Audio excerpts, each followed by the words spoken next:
o Supremo, e eu volto aqui lá no impeachment da presidente Dilma, quando o Lewandowski, sentado na mesa do Senado, presidindo a sessão do Senado, rasgou a Constituição. E nós ficamos de joelho, porque lá ele manteve os direitos políticos da Dilma. Ali o Supremo dava um sinal claro, que não respeitava a Constituição e que tinha, sim, um movimento orquestrado de poder para que pudesse dominar o país, sabe lá os interesses de quem. E, naturalmente, agora essa CPI, que tinha assinaturas coletadas ainda na legislatura passada, mas que nessa legislatura foi se consolidando, um longo caminho a ser percorrido, deputado Marcel e caros colegas parlamentares. Não é fácil, porque pressionam os prefeitos que têm alianças com os nossos parlamentares.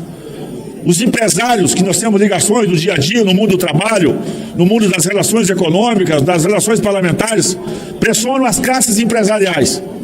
Porque o Supremo, naturalmente, em algum momento, pode ser, desde a questão trabalhista, tributária, até mesmo judiciária, sabe que pode ter uma sanção por estar sendo questionado o seu poder. É isso que o ministro Flávio Dino, e vai ser ministro do Supremo, de alta qualidade, de alto currículo, de alta estatura técnica e de respeito à Constituição Federal. Então quero dizer que quem fala do Flávio Dino pode ser contra politicamente, mas tecnicamente só fala quem não conhece. Segunda fala, eu quero falar aqui, eu já fui oposição aqui nessa Câmara no governo passado, sempre teve respeito aos ministros quando vinha nas comissões que eu fazia parte. Inclusive, sempre votei contra, quando era convocação, a mesma turma do Bolsonaro convocou o ministro da Agricultura uma vez, eu fui contra, porque eu defendo que o ministro tem que ser convidado, a ministra, aqui nessa casa. Nós tivemos aqui a posição do relator, o ministro Marco Aurélio, que entendeu que empresa jornalística não responde civilmente quando, sem emitir opinião, veicule entrevista na qual atribuído pelo entrevistado ato ilícito a determinada pessoa, no que foi acompanhado pela ministra Rosa Weber. Todos os demais ministros votaram em sentido diverso, tendo obtido maioria de votos a posição do ministro Alexandre de Moraes. No entanto, Sua Excelência, como os diferentes ministros que votaram pela responsabilização apresentaram teses diversas, Sua Excelência, o ministro Alexandre de Moraes, propõe uma tese, e vou dar a palavra à Sua Excelência, que combina basicamente parte da tese proposta por ele, como parte da tese proposta por mim mesmo, e, portanto, passo a palavra ao ministro Alexandre de Moraes, que foi o primeiro voto divergente e majoritário, para que Vossa Excelência submeta ao plenário a tese que está propondo e que eu já antecipo que estou de acordo. Por favor. Obrigado, presidente. Aqui, presidente, eu pretendi juntar a raço da minha tese com Vossa Excelência, englobando a ideia trazida e conversei anteriormente com o ministro Edson Fachin. Então, a tese proposta, item 1.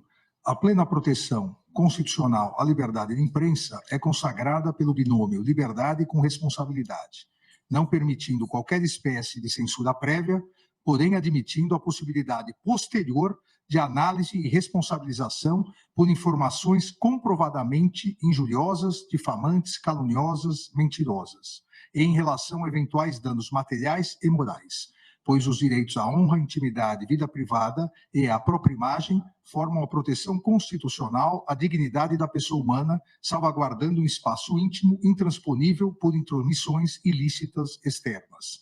Item 2. Na hipótese de publicação de entrevista em que o entrevistado imputa falsamente prática de crime a terceiro, a empresa jornalística somente poderá ser responsabilizada civilmente se, à época da divulgação, havia indícios concretos da falsidade da imputação e o veículo deixou de observar o dever de cuidado na verificação da veracidade dos fatos e na divulgação da existência de tais indícios.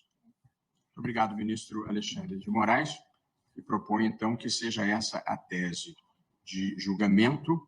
Ouço o ministro Cristiano Zanin a propósito da tese. Presidente, Vossa Excelência, me permite, de fato, como Vossa Excelência já assinalou, formou-se maioria, exceção de 2 votos, o ministro Marco Aurélio, acompanhado da ministra Rosa, não me falha a memória, mas, de qualquer maneira, pela negativa de provimento. E com efeito, a primeira manifestação da divergência, sendo prevalente, desloca a relatoria. Foi de Vossa Excelência, me perdoe. Eu não estou com pouco trabalho, de modo que o ministro Alexandre está em boas mãos. Não, foi... A ideia é que, na verdade, houve 5 votos pela minha tese, né? Sim. Essa que foi a questão, né? Mas a tese nós vamos votar agora, mas a primeira divergência, de fato, foi do ministro Luiz Edson Fachin. Eu acho, se Vossa Excelência estiver de acordo, que seria, Sua Excelência aquecendo a tese, seria natural o ministro Fachin ser o relator. Vossa Excelência tem toda a razão. Mas mais importante do que isso, eu queria manifestar integral aderência à tese que o ministro Alexandre veio de apresentar, até porque Sua Excelência bem compreendeu na redação, no sentido de englobou, as preocupações que estavam na tese de Vossa Excelência e também naquela que eu havia afirmado, voto esse que contou com o conforto honroso da ministra Carmen Lúcia, que acompanhou o voto tal como, a tese tal como formulada no plenário virtual.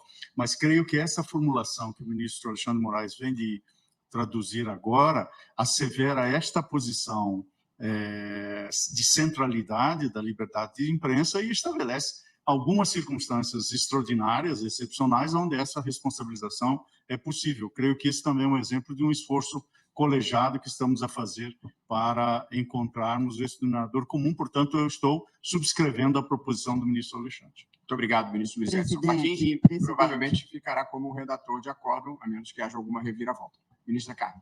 Desculpa, já tinha sido dada a palavra até ao ministro Zanin. Eu perguntaria ao ministro Alexandre e ao ministro Fachin também, se eles não concordariam em repetir apenas no item 1 da proposta, a plena proteção constitucional e a liberdade de imprensa é consagrada pelo binômio liberdade com responsabilidade, e aqui se tem, ministro, não permitindo qualquer espécie de censura prévia. Se não poderia ser vedada qualquer espécie, porque nós temos, inclusive, decisões judiciais, a expressão da Constituição é essa, vedada qualquer espécie. E quando não se permite, quer dizer, está vedada, por isso é que não se permite. Mas como aqui é a expressão constitucional, e como nós temos tido questões que chegam para nós em reclamação, porque alguns juízes entendem que aqui e ali não houve, etc., se repetisse, está vedado. Censura prévia no Brasil é proibida. Eu estaria confortável. Vossa Excelência propõe substituir não permitindo por vedada. Vedada qualquer espécie, que é a expressão constitucional. Acho que estamos todos confortáveis com isso. Sim. De acordo. Perfeitamente. Presidente, aqui é só para o ministro Alexandre poder deixar bem claro, quer dizer, a responsabilização por informações comprovadamente injuriosas, ou seja, aquele que dá a notícia sabe que não é verdade. Exatamente. É isso. Ministro Cristiano Zanin.